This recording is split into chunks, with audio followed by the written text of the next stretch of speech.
Ja, we hebben vandaag een bijzondere gast, Aruba, dat is de Hobby Contento. De korpschef van Nederland is hier aanwezig, de heer Henk van Essen. Samen met de politiechef van de eenheid Amsterdam, de heer Frank Pauw. De korpschef is hier voor het eerst op Aruba. Hij is nog nooit geweest, ook niet in het korps.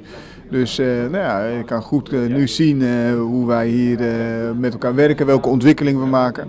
En hij geeft ook aan van hij vindt het hartstikke mooi. En dit is ook voor ons een mooi moment om dat te laten zien. En ook om te kijken van hoe gaan we met elkaar verder samenwerken. We bezoeken meerdere landen in de regio.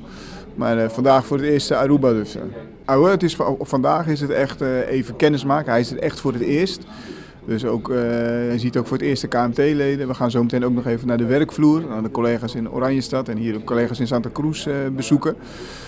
Dus ja, het is echt in het kader van de kennismaking. En dan gaan we natuurlijk wel kijken hoe we verder gaan. Want het is een mooie eerste stap. Zo. Zie je, nou, altijd vanuit gelijkwaardigheid gaan we dat doen. Hè? Dus we kijken waar we met elkaar kunnen samenwerken. We hebben een prima relatie. We proberen elkaar te versterken en te inspireren. En dat moet ook wel, hè? Want dat is ook hoente, dus samen ga je veel verder komen. Dat zijn we nu. We zijn nu eigenlijk aan het onderzoeken wat we kunnen doen.